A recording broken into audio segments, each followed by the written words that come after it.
While the original Orient Bambino has long been considered the best mechanical dress watch in its price category, there still were many that were going to point out the quick pitfalls that come with that watch. The larger case size, the odd number lug width, but after many years and compounding requests, Orient has finally released the Bambino at 38mm. Let's jump into it.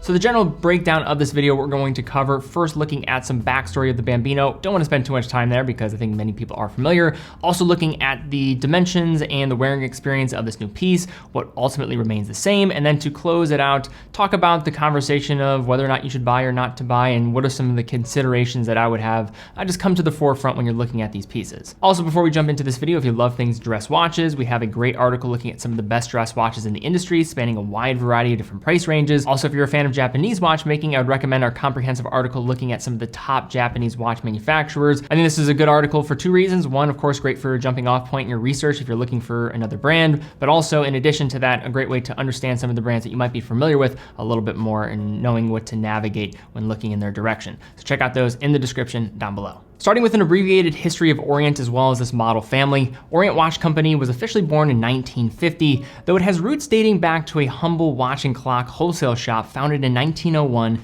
in Tokyo, Japan. In a more modern context, Orient operates as a part of the Seiko Epson Corporation, though it's important to note while they both have some vertical integration in terms of their manufacturing prowess, Orient and Seiko are operated completely independently. And while models like the Mako, Ray, Defender come to mind, it is the Bambino, released around 10 years ago, that is the watch most responsible for Orient's storied reputation among enthusiasts in recent years, having galvanized a passionate following in the internet watch community as watch forums grew over the last decade. Technically, this model family is no longer even called the Bambino for legal reasons, but good luck getting any watch nerd to call it anything else. Today, the broad range of Bambino models is impressive, spanning multiple generations, which are essentially model families, as well as numerous versions or individual references within each generation. Despite its success, there is a large subset of the enthusiast community that will immediately write off the regular Bambino for its 40.5mm diameter,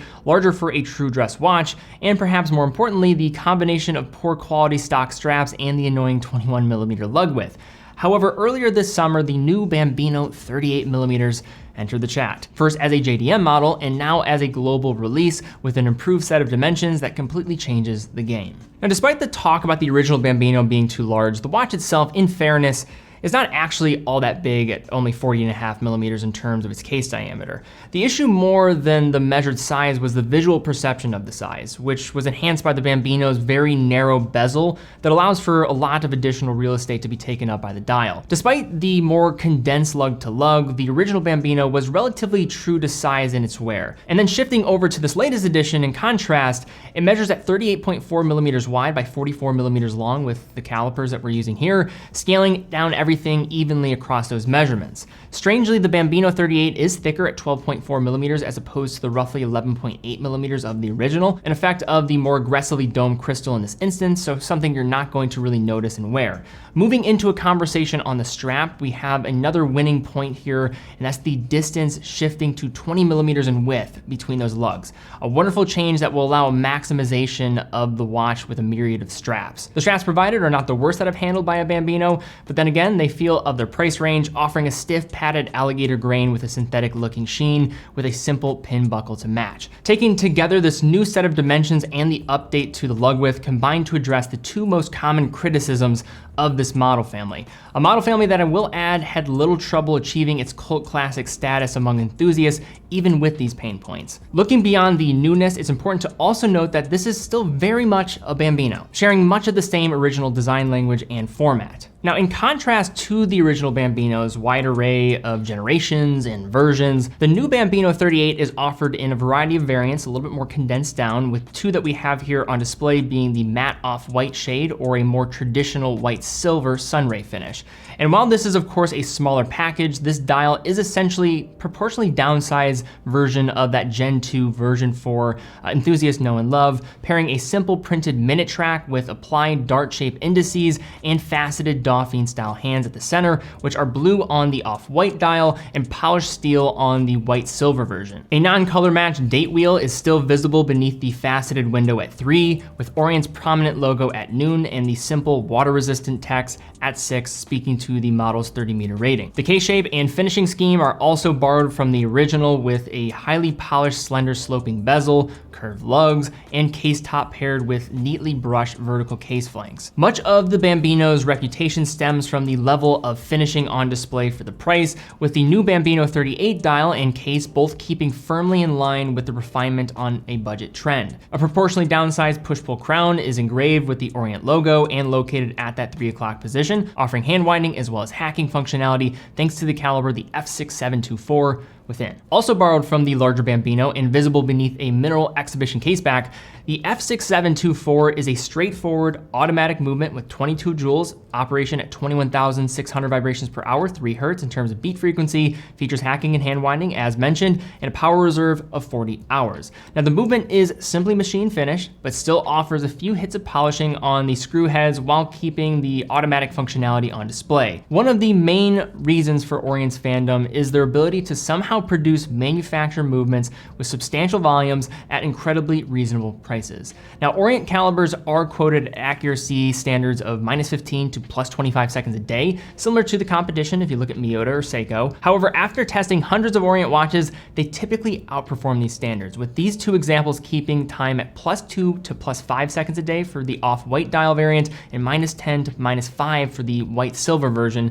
Very solid again in terms of timekeeping for this price range, and I think goes to show again why I think Orient is a pretty great brand when it comes to just delivering a no-nonsense watch for the money. So now to unpack looking at these Bambino models, first off, are these good releases for Orient?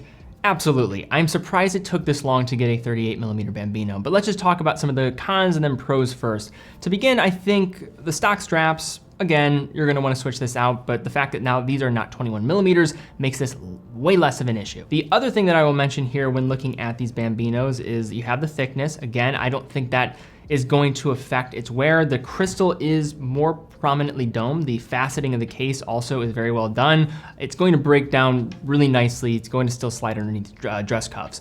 But I would say the number one thing in terms of the downside of these watches is if you haven't looked at Orient in the past, say, few months, you might not be familiar with the idea that they have raised their prices around 20% for every single model. So these watches are now closer to $250 rather than maybe where some people are accustomed to seeing them for almost $100 less for certain Bambino types in the past. With that being the case, are they more expensive than they were?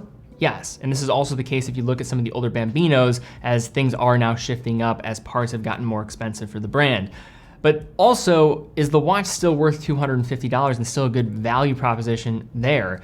To be honest, yes. What is the competition? You look at maybe some Timex Marlins, some random things that you'll get produced in China.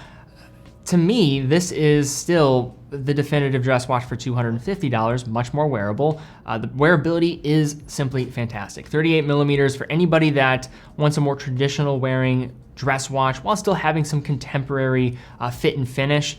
This Bambino 38 is simply phenomenal. It's hard to really beat for $250, and it's almost kind of comical. This watch has become a meme in a way just because of what it's been able to offer. Movement, again, really solid, is going to, of course, work. I would say it definitely will outdo some of the competition in terms of the accuracy and range of deviation. It seems like Orient is actually regulating their movements when you're talking about watches under $500. That is usually not always the case, so nice to see here. Like I mentioned several times, 20mm for the straps, utmost flexibility, especially on dials like these where you can just get plenty of different options out there for third-party straps. With the raise in price, you are maybe considering potentially wanting to see a sapphire a bit more on these watches. So that is probably another con that I maybe forgot to mention right at the beginning. The fact that the mineral, although it looks nice, I think I would prefer to have an acrylic or a sapphire crystal. I would actually be more okay with an acrylic because you can always buff out the scratches in an easier degree. But that's just another side point that I'll have for these. But ultimately, is the Bambino 38 worth the wait? I would say for many people that wanted a smaller Bambino for quite a while, these are gonna be right up your alley. That's pretty much all you need to say about these. They're exactly what you expected, and that is exactly what we wanted. Are there some potential concerns when it comes to the price? Sure, but I still think for $250, you look at the competition compared to something like the Timex Marlin, maybe some Seiko 5s are gonna be slightly above, Cocktail Times that are gonna be around, say, $100 to $200 above. It's still remarkable value for these watches, no question about it. And if you want your first dress watch, first mechanical dress watch, you have a smaller wrist, I think the 38mm Bambino should be on your list. But all right guys, that is my take looking at the new Bambino 38mm. So what is your take on these watches? Have you been able to handle one of these? Have you purchased one? What do you think? Do you like the move? What generally is your feedback and take on these watches? Love to see that down below. And if you have any ownership history so far, I know that will be helpful for other people as well. Also definitely check out teddybaldassarre.com. We are a dealer of Orient watches. So if you like what you saw here today, definitely check it out. It does help support the content as well. Quick and fast fulfillment, dedicated customer support, and a full factory warranty for all the products that we offer. But guys, thank you again so much for watching. Be well, and I will see you all very soon.